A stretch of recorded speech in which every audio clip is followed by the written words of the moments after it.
Hello everyone, my name is Kamran Akbarzadeh, CEO of Project Control Academy, and I'm here with another live stream. Now I call it live stream and not LinkedIn Live just because we are now streaming to more than just LinkedIn. We are streaming to YouTube channel as well as the Facebook page of Project Control Academy. So this is the first time we are doing it. Hopefully everything goes well.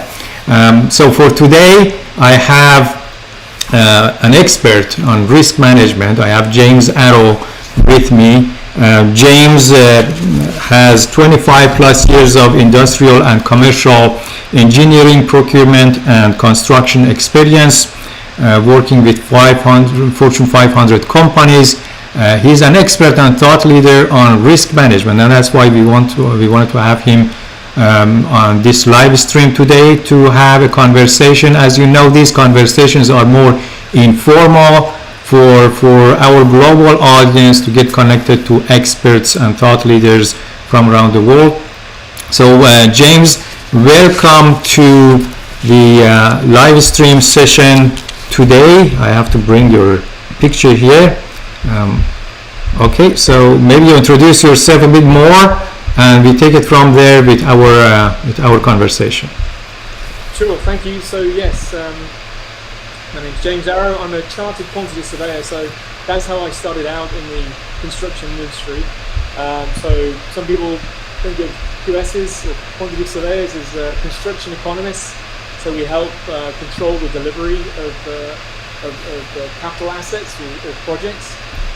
We have a background in estimating and contracts, and through my kind of professional development, if you will, I've kind of fallen into the project risk world. So again, taking off quantities, building bill of quantities, or generating and managing the cost of the building or the cost of a capital asset.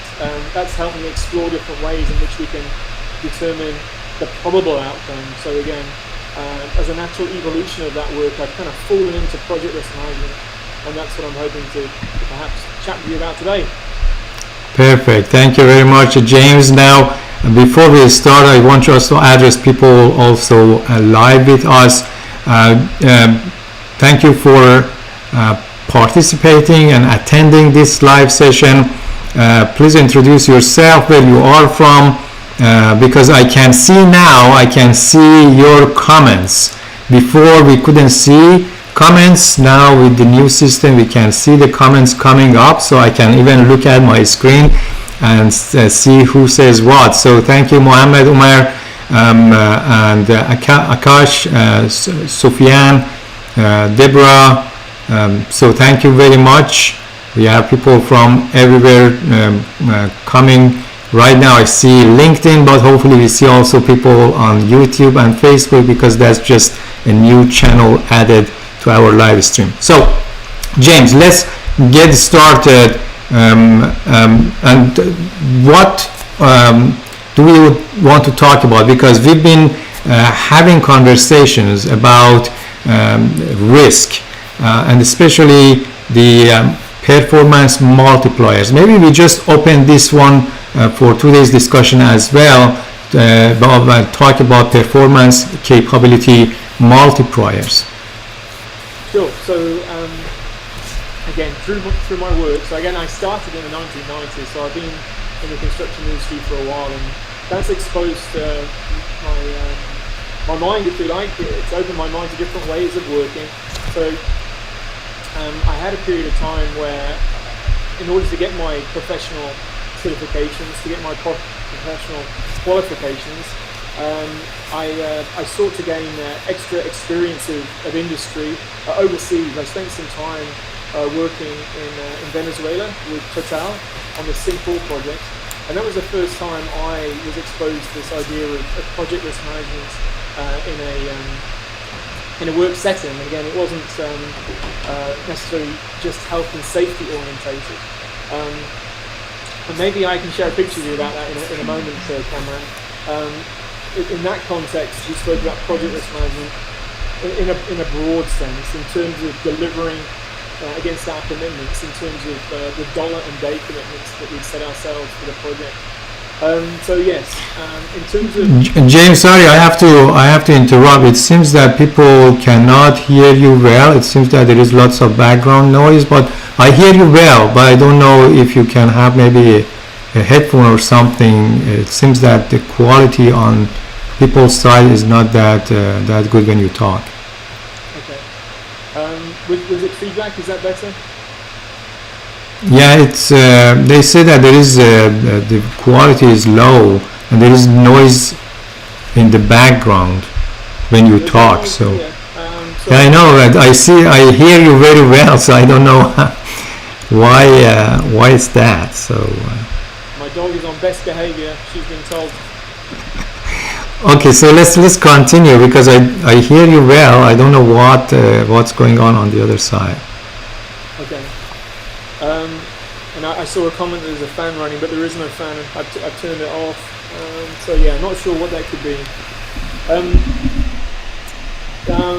So Kamran, when we speak about capability multipliers, I'm hinting at ways of working which, again, dramatically improve the approaches that we've employed in the past. So project risk management culture. So risk management culture is one thing I wanted to talk about. The other thing, two other aspects I wanted to perhaps touch on were data literacy and also data standards. Yeah, that's really framing the conversation. Performance capability multipliers in terms of our risk management culture, data literacy, and data standards. And I see some comments here that the sound is better, so I'm hoping that fixed it. It was maybe just an echo in the room, perhaps.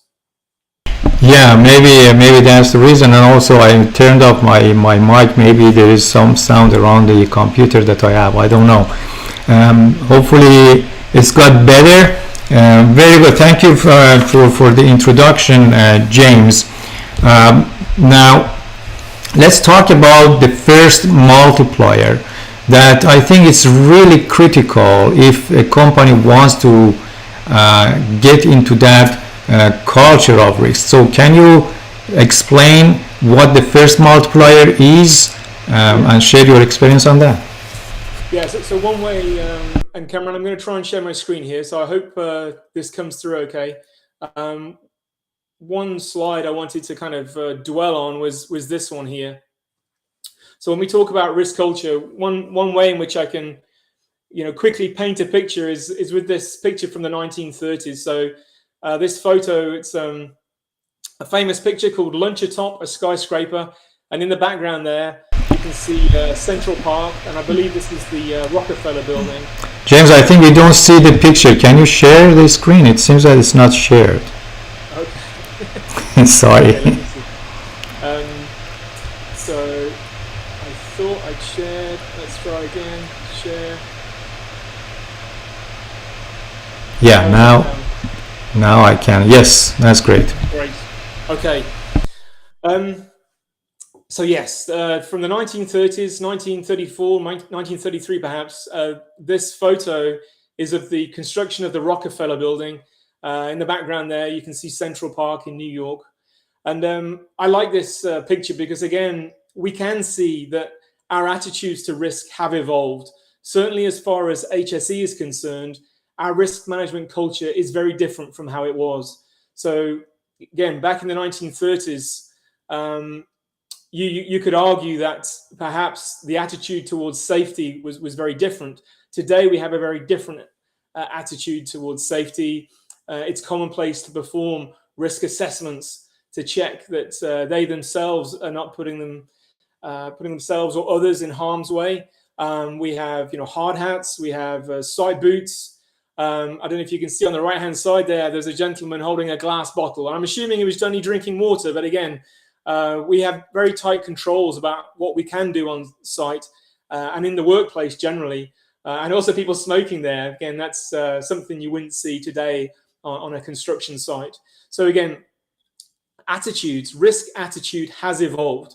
It's, again, evolution in many senses is gradual and takes some time. But using this picture, I can emphasize that attitudes to risk have changed, and maybe more in a more pronounced sense when we think of HSE. So the key message here is that although attitudes have evolved, maybe there's still some way for us to evolve attitudes to risk when we think about cost and schedule. There's a multiplier effect, or there's an opportunity for us to increase our ability to deliver projects on time and on budget, if perhaps we learn from the progress that we've made in the HSE world and our attitudes to risk. If we again emphasize that everyone has a responsibility, everyone has a responsibility to manage uncertainty that's in their sphere of influence when it comes to dollars and days, or cost and schedule. Again, that's the key message here.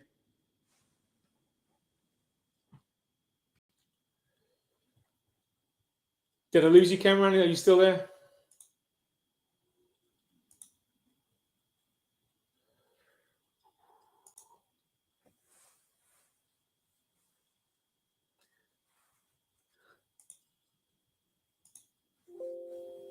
Okay, I lost your sound now. Now I can hear you.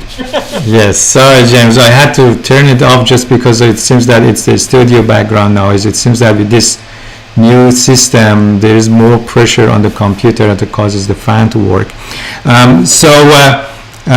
James, thank you for sharing the picture from those old days.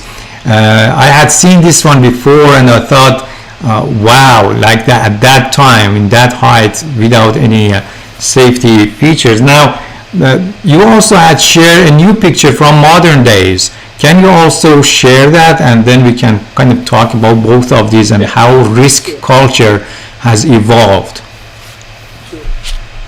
So oftentimes I talk about risk management maturity. So this is another step, if you will, emphasizing, how we've evolved. So I'm going to come back to this original picture and show you an update. So again, here you can see, how things have changed. Again, you can see people wearing harnesses, these high-vis jackets, gloves, hard hats. The thing that's interesting about this is that although these guys thought they were doing something that was amusing, they didn't realize the jeopardy that this action of theirs took. So again, when we think about our risk management culture, we should also not only think about how we ourselves have a responsibility to manage uncertainty or risk within our sphere of influence, but also on an enterprise-wide level. It's important that we communicate with each other, because unfortunately these guys didn't communicate with the people in their team. They just went ahead and took this picture, and essentially their client, the owner, the developer of this high-rise project in London, was very upset about the publicity that this prank or that this stunt brought to his project, and these guys nearly lost their jobs. So again, these guys were in legal jeopardy. Others had to get involved. So again, the client, the legal representatives, all jumped onto this photo because, again, although it seemed like a good idea, there wasn't good communication. Essentially, that's where I'm leading with this slide or with this photo. When we talk about risk management culture, when we talk about effective risk management, in its essence, at the heart of it, what we're really talking about is effective communication, effective group-wide communication across the whole team. So there you go. Let me come back and stop sharing my slide there.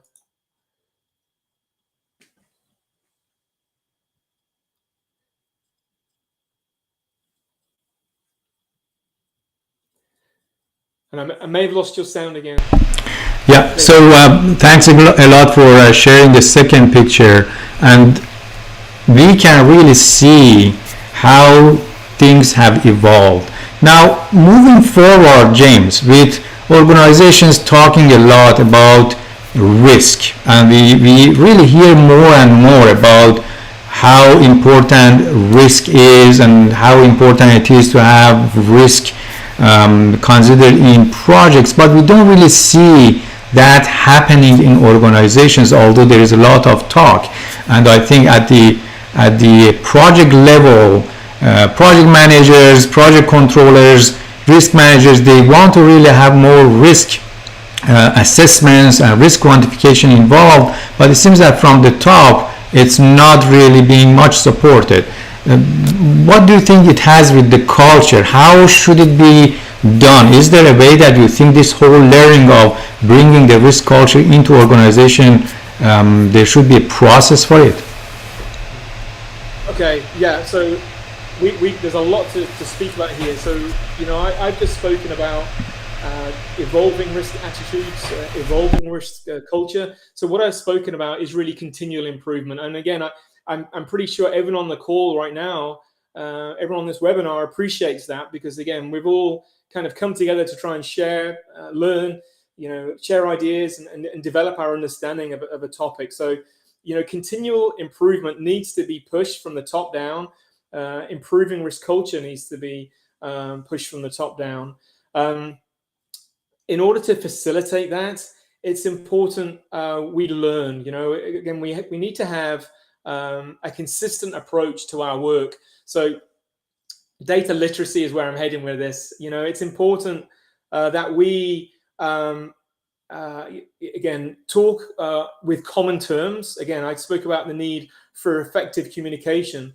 It's important that we use standard industry terms to talk about key aspects of uncertainty. So again, when we develop our estimates, whether it's cost or schedule, are we communicating purely in terms of a single point deterministic value, or are we expressing a range of probable outcomes? So that's a key step forward here, evolving from that traditional mindset. Certainly when I again started out, everything was pen and paper, or even again as spreadsheets and Office, Microsoft tools became more prevalent. We could perform more dynamic calculations. We could more rapidly assess change, but still it's commonplace for people to express or forecast outcomes with single point values, and that's misleading. That betrays a level of confidence which doesn't really exist. We need to move to this growth mindset, move out of this certain mindset, and start communicating in uncertain probabilistic terms. And again, that interest to receive information, it needs to come from the top down. So again, is a requirement in-house. Are there policies and processes in-house which require teams to analyze projects before they start work in uncertain terms? So again, we need to have some literacy around common terms. Again, sometimes people talk about a p-value. Are we going to fund the project at P50 or P70? Again, do we have that level of data literacy? So when we talk about data literacy, let me quickly touch on 4 components. There's data knowledge. So again, terms. Data assimilation. Again, are we bringing together data in a common way, in a consistent way? So again, a lot of people use Monte Carlo simulations, but oftentimes, again, I'm going to use this term semantic illusion. Oftentimes people aren't pulling together risk information in a meaningful way. They're miscommunicating risk. So there's data knowledge, data assimilation, data interpretation. Are we interpreting data in a consistent way? So again, we've got these rich data feeds now. We've got, exotic AI systems, but do we have in place a control? Are we comparing this exotic information against a control? Maybe it's a single point value. Maybe it's a Monte Carlo simulation. We should have a primary model and maybe comparing exotic feeds or interpreting exotic feeds in a secondary sense. Again, using a control or a primary model to better interpret information. And then the last, or the fourth key to data literacy is curiosity. So again, this is a big thing. It's important that we're never satisfied. It's important that we continue to evolve. There's a great book called Super Forecasters by Philip Tetlock, and the punchline there is perpetual beta. We should always be evolving. We should always, again, fail fast is another mantra. We should always be looking for ways to improve upon what we think we know, and leave this know-it-all mindset and embrace a learn-it-all mindset. So curiosity was that fourth and final component of data literacy. Let me quickly call that back. On data literacy, I spoke about data knowledge, data assimilation, data interpretation, and curiosity. Right. So the four parts of data literacy that rang a bell in my mind, especially when you said curiosity, because that's really important to be curious about the data that we receive. Now, based on your experience, do you see people use data in the wrong way when it comes to the risk management and use of data? Because we talk a lot about digital transformation, data management, all of this. How do you see people are interacting with data? And then maybe that moves us to the third part of the discussion that you want to cover. But can you talk a little bit about what are the issues around this, the data literacy that you mentioned? What sort of issues do you see people facing when they deal with data? Okay, yeah, this is a great question, Kamran, and I've got two different directions we can go in here. So let me quickly cover risk relevance and AI hype. So again, everyone's talking about digital transformation, and there's a lot of hype. We need to be careful of AI hype. So yeah, common mistakes. I wrote a paper for AACE just last month. I hope it gets approved and I can share it with you in the coming weeks. But in doing some research for that paper, the National Academy of Sciences in 2005 maybe, they wrote describing that Monte Carlo simulations is a common way to analyze uncertain outcomes, but it's often misused. And I'm going to come back to this idea of risk relevance. That's one thing I often see. It's very simple for people to buy software and load these models with numbers, but there needs to be a good blend of theory and data. Oftentimes, these risks that are loaded into these tools, they're not well defined. There should be a considered effort to ensure risk relevance, that we clearly define risk in terms of cause and effect. Oftentimes people will load a risk, delay or weather. That doesn't mean anything. Maybe weather is a trigger and maybe delay is an effect. They're two separate things. So risk relevance is one thing that we can improve upon, applying good risk theory as well as risk data. And then the other thing I wanted to touch upon that I see as an emerging problem, and there are similarities between how risk analytics has evolved and how data science is having a broader brush or a broader bearing on projects. We need to be careful that, again, people bring curiosity, people evolve their data literacy so they're comfortable asking questions and not accepting data without any skepticism. It's important we bring healthy skepticism, and we as domain experts ask the right questions of these machines. So again, machines are very useful, but again, we should be employing an augmented approach.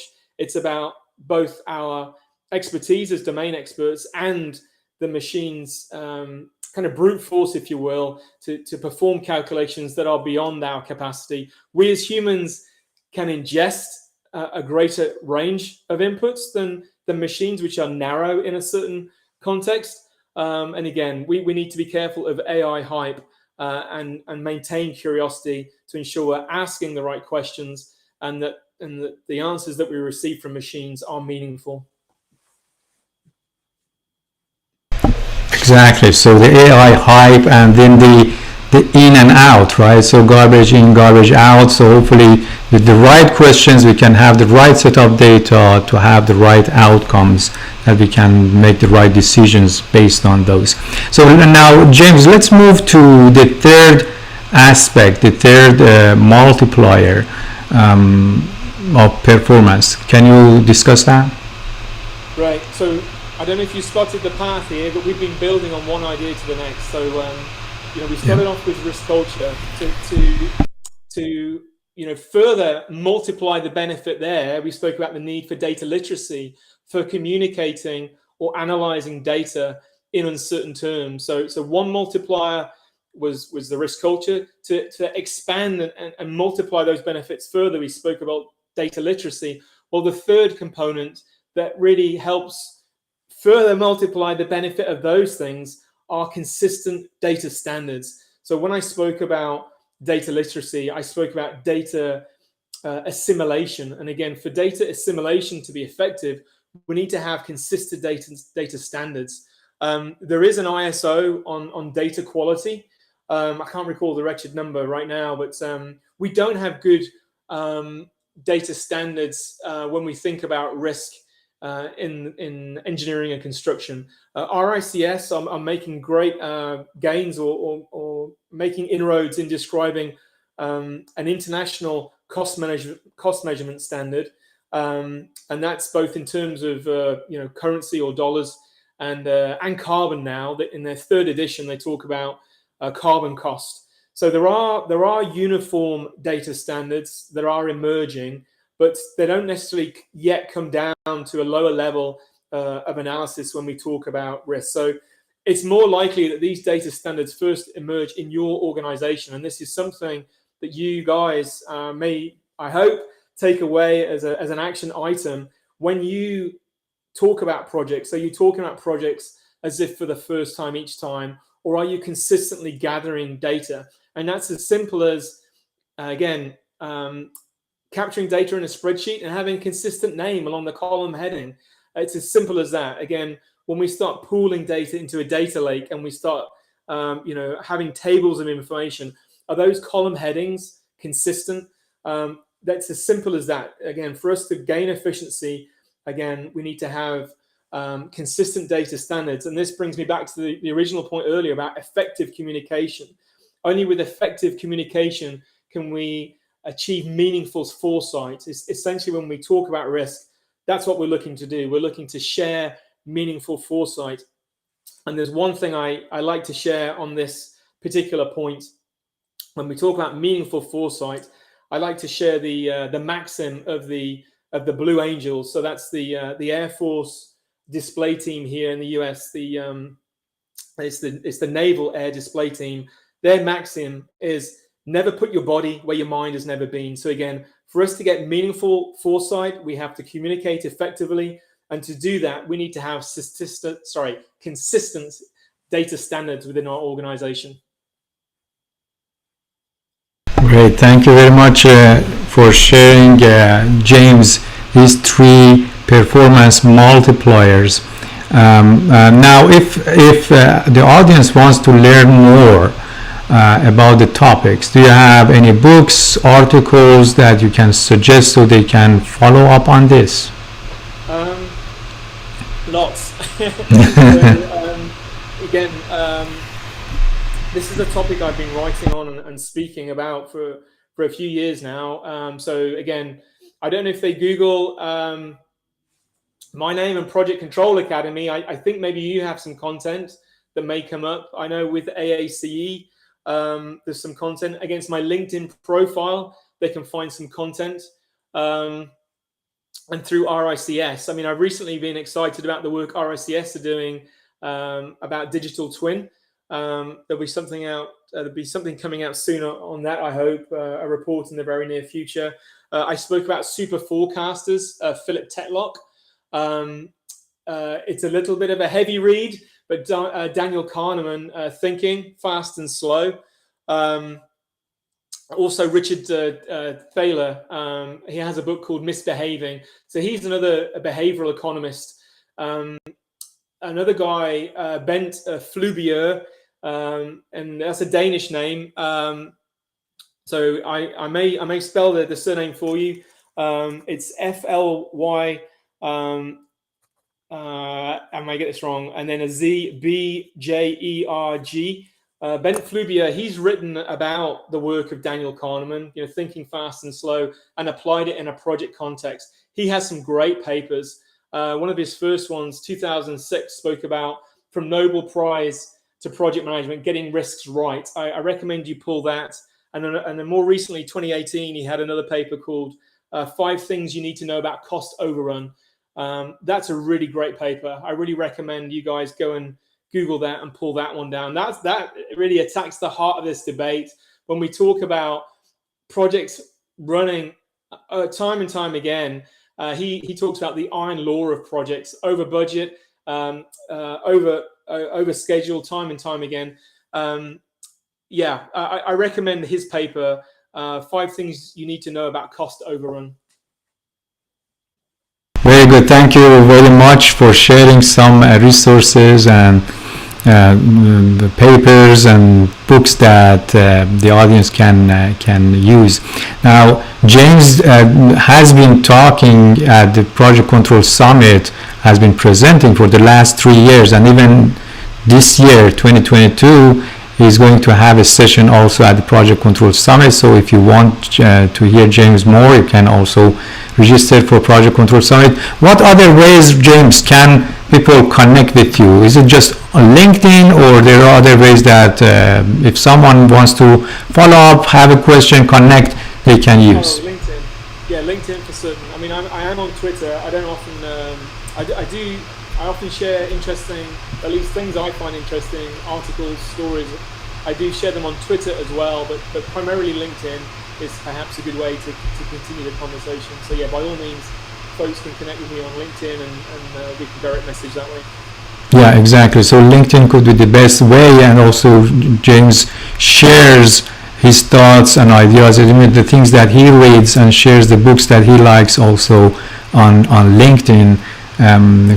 Gets good engagement. So James, can you now summarize these 3 performance capability multipliers before we end, and then after that, if you have any advice for project professionals, whether they're new to industry or they are experienced, to take some action on this topic?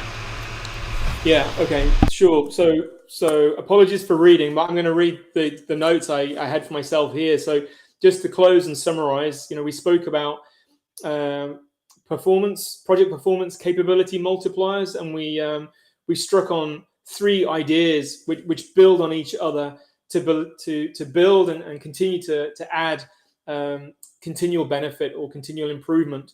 We spoke about risk culture. So I spoke about the need for everyone to recognize their own role in managing uncertainty within their sphere of influence. And I emphasize that point by highlighting how our attitude to risk has evolved, certainly in an HSE context, but we all have a responsibility to ensure our attitudes and the attitudes of the people on our teams and the attitudes of everyone within our organization extends beyond health and safety, but also towards dollars and also other resources. Maybe it's schedule, or again, carbon perhaps.